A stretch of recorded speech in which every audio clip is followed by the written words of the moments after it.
Right, you wouldn't believe.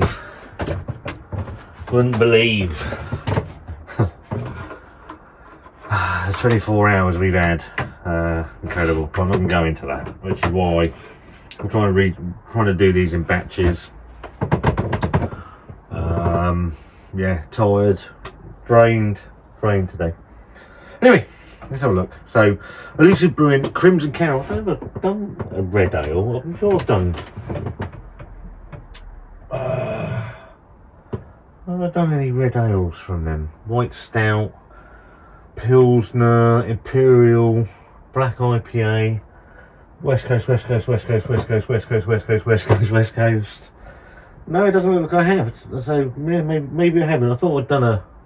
What's Oh, they got one called. Oh, it doesn't fucking matter. This is called Christmas Carol, Yule red ale. It's 5% on the ABV. Really like the Christmassy theme on the can. Elusive Brewing out of Finch Hampstead in Berkshire, up by Reading. It's got the usual bollocks about insert call into play. For the first of this year's Christmas releases, we fell back into our beloved red ale base style. Red IPA I had from them. What was it called? Level 30 something, level 29. I don't fucking know. Incorporating our favourite Belgian and British specialist malt to create the perfect base to lager upon. Oodles of chocolate and vanilla. You should expect a slightly sweet base beer with notes of your favourite Christmas treat. It sounds quite nice, to be fair. Red ale, not something I have a huge amount of. Pardon me, farted then. You might have heard that. You haven't even got to pay for it, it's free.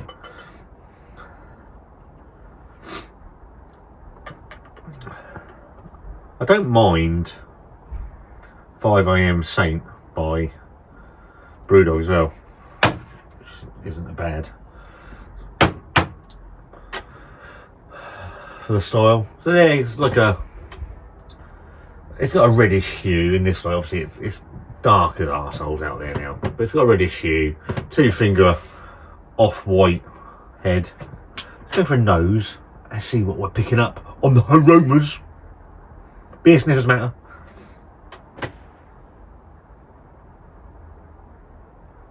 Yeah, it's fruity, quite malty, a little bit of chocolate.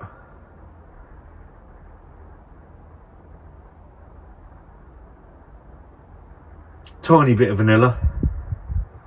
It smells very nice. It smells like a caramel. It smells quite nice, to be fair. So it's not a style I tend to go for, but yeah, it's Christmas. Sorry for the lack of Christmas attire. I'm not feeling very Christmassy today. So cheers everyone.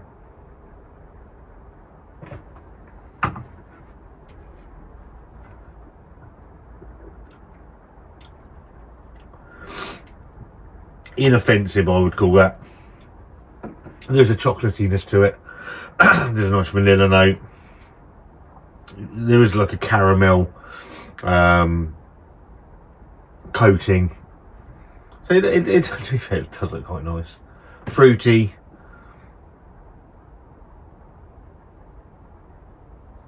%, easy drinking. Nice body to it as well.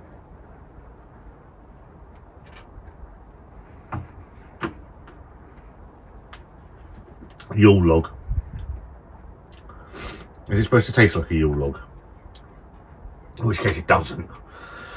But it is quite. It's nice. It's not the best beer out of the bunch. 2, 4, 6, 4, 2, 4, 5. Shows how tired I am. I've had 1 hour sleep since yesterday. 2, 3, 4, 5, 6, 7, 8. 8 beers in. It's not the best of the bunch, but it's drinkable. And it's Wanda bought it, so excuse fingers. Yeah, nice beer. Wouldn't have it again. On to the one that I'm really interested in. from Burnt Mill. And this, so they're from Suffolk. Obviously you've got from Duration from Norfolk. I've got that round the right way this time, haven't I? And this is Burnt Mill Green Hills Hop Harvest West Coast IPA, coming in at 6% ABV. I've had some decent beer from Burnt Mill. I don't think you're going to see that. Beyond the Pine. Is it Beyond the Pine? Beyond the Pine? Beyond the Firs. Citra and Centennial Westy Pale Ale. Pacific Crest West Coast Pale Ale. I think they're both sent to me by my friend Beery Beast in the East, Andrew and Deanne. I've had some really good stuff. High Hopes, I think that was from Burnt as well. That's a good beer. So I've got real high hopes for this one. To celebrate the hop harvest, we have produced a green hop IPA. Green hops are hops picked fresh from the farm and brewed the very next day, giving us fresh, vibrant characteristics. We well pulled this beer with fresh earnest from Huskin Hop Farm for fresh apricot. I've never had apricot, so I can't sit here and tell you what it's got. Citrus and stone fruit characteristics. The dry hop comprises of Amarillo, Chinook and Columbus for some west coast vibes of citrus, orange and grapefruit with a moreish dose of fresh pine and pepper. Expect a melee of fruits with crisp, piney, bitter finish. If it's got a piney, bitter finish, I'm going to be a very happy man. I absolutely adore a West Coast IPA. I'm not sure I want stone fruits in it. Let's get it in the glass and let's see what it's like. So in the glass, I'll just wash this. It's the right side of cat piss. It's probably a dehydrated cat. It's slightly dark on the cat piss, with a slightly, I'll say that's Daz white, as my friend Dean would say on the top. Oh, no, it is slightly off white, I would call that. Let's go for aromas. Beer sniffers matter.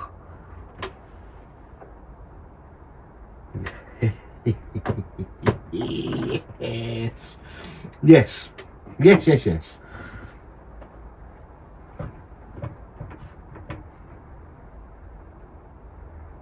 Lots of pine. It's a citrus. There is a marmalade-y feel to it. I'm assuming that's apricot. I've never had apricot, so I'm going to sit and lie a bit like fucking lychee. I might have had lychee by the time you see this video. Stay tuned. Or you might have seen it before it. Anyway, I'm planning to have lychees with JB. Tease JB, none of us having the beer reviews about lychees. Never had a lychee, so when we do the All-Star Christmas party, I've got a tin of lychees. I'm going to eat them on the live stream. Anyway, nice oiliness to it as well. When it coats the glass, you see the sort of the slight oiliness in the alcohol. It smells fantastic. I'm very excited. It's been a fucking long day. I can't go into the reasons why, because that's not for me to say. But it's been a hell on earth day. Yeah, so Wanda's not slept at all since yesterday. I've had an hour. Anyway, cheers. Happy man. Please be bitter.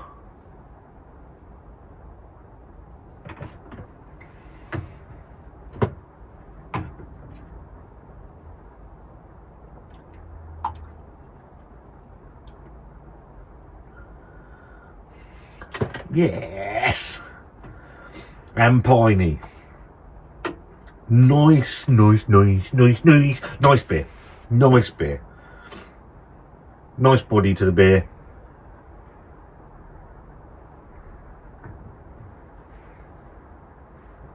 Nice sweetness up front. Orange, citrus, grapefruit. There is a bit of stone fruit in there, but it's not ruining it for me. Which, unlike the Duration where it's peachy and mango-y, I don't want that in my... Predominantly I don't want that. And this pares back on those flavours, because they're in this one as well, but they're more forward on the traditional flavours of the West Coast. So you're getting the slightly tangerine-y, orangey, marmalade-y, then you get the citrus and the grapefruit. Nice sweetness up front, and then that begins to die away, and you get that pine, resin and bitterness come in, and it's really nice. 6% is about right.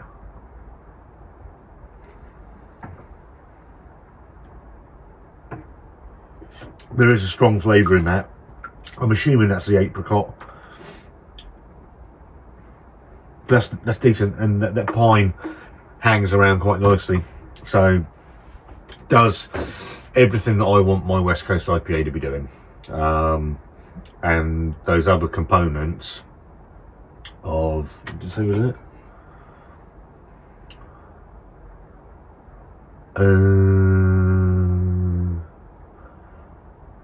Stone fruit, yeah, sorry, yeah, mine went blank then. So yeah, those stone fruit, so the peach and slightly peachy mango flavours, they're dialed back a bit so that they're not intruding into the more traditional flavours of the West Coast IPA.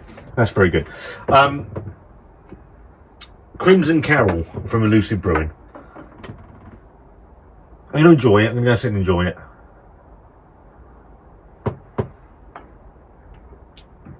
I had to take the day off of work for a family emergency.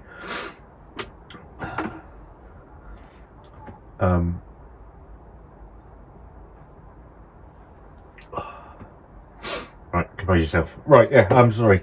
Yeah. Where was I at? Crimson Carol. Yule log red ale. That's very decent. It's not my style of beer. It's not something I would necessarily buy. And Wanda did say she had to make up the, basically with Elusive Brewing, she ordered 4 beers. The order was accepted, and then they came back and said, no, we can't deliver, you need to do another 4. So she had to order 8. So she got a bit flustered. That's where my rank came from, because I thought it was a bit wrong, but apparently they helped her out enormously. But she ended up ordering a beer or 2 that she wouldn't necessarily have bought, and I think that's probably one of them. I'll give it a thumbs in the middle. It's not for me. It's not a bad beer. It's just, would I buy it again? No, I think that's what you have. That's why I don't score beer. I score beer on Untapped, but on here, would I buy that beer again? No, it's not my style, but I can appreciate it's a nicely made beer. It's a thumbs in the middle. The Green Hills from Burnt Mill, West Coast IPA, hop harvest, and it does taste quite fresh. Well, it's 2 months old. I can't use the S word. C word. Oh, that's a shower of shit. That's the S word. Drop the C bomb in a Christmas video. Oh well. That's what you get. That's what you get with me. I'm not no bells or whistles. I am who I am. If you don't like it, fuck off. Yeah. Green Hills, Hop Harvest, West Coast IPA from Burnt Mill. It's not a double thumbs up like Wagon Pitch. What I'm going to do at the end of this, I'm going to rank them into what was from my least favourite to my favourite out of the 18 beers in the Mad Calendar. That's going to get a double thumbs up. Oh, single thumbs up. Single thumbs up, double thumbs up. I'm going to give it a single thumbs up. I'm going to give it a thumbs up. I think that's fair. It's a very good West Coast IPA. It's not on the level of Oregon Trail and Wagon Pitch, but it is a very nice beer, and I'm going to sit and enjoy it while Wanda is flaked out on that sofa. Probably it is 6:25 now on Wednesday, the whatever the of December. No beer now until whenever, because I won't be going out. Usually go out on a Thursday. These are going to be my beers for the week. I did a couple of beers on Monday. That's it for this week now until the live on Saturday, which you would have seen before this anyway. And not that I have to justify myself to anybody anyway. But yeah, all good so far. Been really impressed with. I'm going to go because that light's going to flicker. It's going to die. So yeah, really good beers. Hope you've enjoyed the video. If you've had either of them, let me know in the comments. If you haven't, pick them up, let me know what you think. Thumbs up, thumbs down, there's a subscribe button. See you soon.